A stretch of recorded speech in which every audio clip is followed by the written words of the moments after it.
توجهها للثوار والشعب المصري؟ ان شاء الله يا اخوان، يعني نتمنى كل يثبت وخلنا النصر قريب والله ان شاء الله رب العالمين، وفرجه قريب. احنا عاوزين الحريه دايما للشعب المصري والعدل، اهم حاجه الحريه والعدل، وفي نفس الوقت لقمه العيش النظيفه. ما حدش يمن على الشعب المصري بلقمه عيش نظيفه، ما حدش يمن ابدا على الشعب المصري بلقمه عيش نظيفه.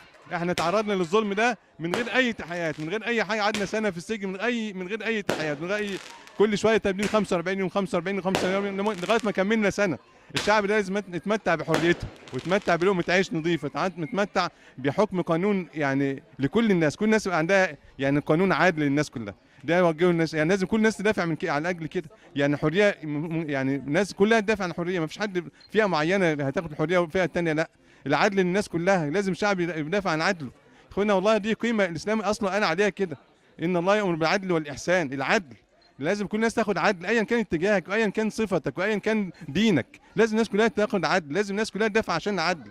ما ينفعش ناس تتظلم وانا اتفرج عليها، كل وظيفتي انا اتفرج عليها او مص شفايفي او اتبسط، لان هيجي عليك الدور بعد شويه. تلك ايام نداولها بين الناس. لازم كل واحد يبقى عارف ان الحريه دي قيمه، من اجلها سيدنا عمر يعني حاسب ابن سيدنا عمرو بن العاص، لانه قال متى استعبدتم الله وقد خلقكم الله احرارا.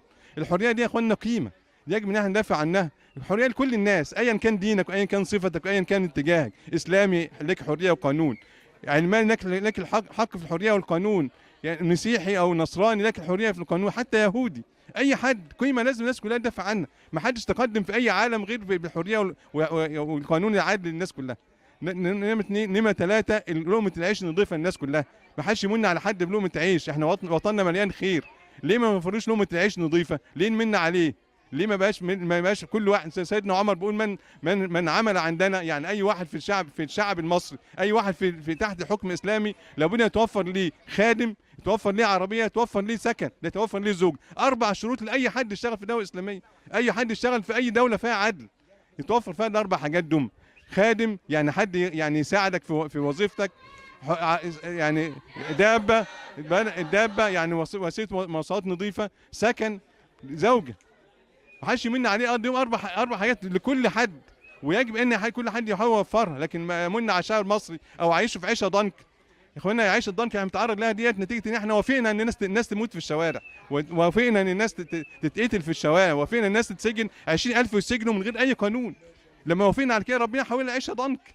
اخوانا احنا علاقتنا بالله عز وجل هي اساس الموضوع. يا اخوانا يعني ولو ان اهل القرى امنوا واتقوا لفتحنا عليهم بركات من السماء. هو سبحانه وتعالى اللي بيفتح، محدش ابدا بيفتح على حد، ربنا عز وجل هو اللي بيفتح البركات. فيعني الشعب المصري كله لاي حر يا اخوانا، هذه قيم يجب ان ندافع عنها. هذه قيم يجب ان ندافع عنها باي حاجه ممكن. فيعني نسال الله عز وجل جميعا ان احنا نوفر لمصر ديت، مصر بلدنا بنحبها زي بلادنا بالظبط واكثر، بنحبها زي روحنا واكثر. يجب ان يتوفر فيها عدل لكل الناس، قانون عادل لكل الناس، لقمه عيش نظيفه لكل الناس. ما حدش يمن على شعب مصر غير كده. نعم مكمل ان شاء الله. نسال الله لغايه ما توفر العدل والحريه للناس كلها، لغايه ما الناس كلها تعيش في تقدم ورفاهيه، مكملين. يعني مش لا احنا ما حدش مننا بيدور على منصب ولا جاه ولا الكلام ده كله. يعني احنا اصلا مامورين بان احنا ما ندورش على منصب ولا جاه اصلا، من طلبها ملوش حق فيه. وبالتالي احنا بنعمل كده عشان مصلحه البلد دي بس، مصلحه البلد دي، مصلحه البلد اللي احنا عايشين فيها واتولدنا فيها ونموت فيها ان شاء الله رب العالمين. يجب ان احنا كل الناس توفر كده، كل الناس تجاهد من اجل كده.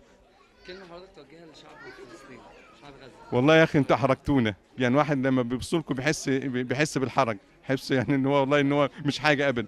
رجاله محاصرين من اهل الارض، فالله عز وجل فتح لهم بركات من السماء والارض. اهل الارض حاصروهم، لكن الله عز وجل فتح لهم بركات من السماء والارض. يعني ازاي فئه قليله زي كده تبقى متدربه التدريب ده كله وثابته الثبات ده كله قدام اقوى جيش في المنطقه؟ كلنا بنركع قدام الجيش ده. هم الوحيدين اللي قالوا لا مش هنركع غير لله عز وجل. لما قالوا لله بس، قالوا احنا مش هنركع غير لله بس، ربنا اعزهم. لكن لما بنركع لاي حد ربنا بيذلنا، نقعد نبوس جزم الناس كلها عشان لقمه عيش. ربنا عز وجل هو اللي في ايده لقمه العيش، هو اللي في ايدك ينصرك، هو اللي في ايده يعزك. لما طلبنا العزه من غيره ذلنا، لما طلبنا لقمه العيش من غيره ذلنا، لما طلبنا ان احنا يعني ناخد حريه من غيره ذلنا. هم دول يا اخوانا اثبتوا للعالم كله الاسلام ده يعني قادر على ان هو يعيش، وقادر ان هو يعني يرتفع، وقادر فيه ان هو يبقى عنده قوه، وقادر ان هو يبقى يعني ياخد حريته بايديه. ما حدش ابدا يمن عليه. شعور حضرتك لما رجلك خرجت بره الاسم؟ اه والله شعور تاني والله، يعني الحريه حاجه جميله جدا. والله يا اخوانا الحريه حاجه جميل جدا، تبقى انت يعني محبوس عليك اوضه وما تطلعش غير بموافقات وتدخل موافقات، يعني كام يعني كل واحد يحمد ربنا على الحريه. في احيانا الانسان ما يحس بالحريه غير لما تسلب منه، يحس بالصحه لما تسلب منه، يحس يعني بالزوجه والعيل لما يبعد عنه. يعني بلا شك ان ده نعمه ضخمه يجب كل واحد مننا يعني يسعى ان احنا السجون دي ما يبقاش كده. ندمت ان حضرتك كنت بتسعى في لا ندمت ليه؟ لا، نسال الله عز وجل ان ياجرنا على ذلك، وان الناس كلها يعني تعمل من اجل ذلك، تعمل من اجل حريه البلد دي. ما رجعتش نفسك حضرتك جوه الاسم، يعني جوه الحبس، ما رجعتش نفسك في موقفك او لا بالعكس، الواحد حاسس ان الناس اللي بره يعني نسال الله ان هم يستمروا كده. يعني متابع الناس بره؟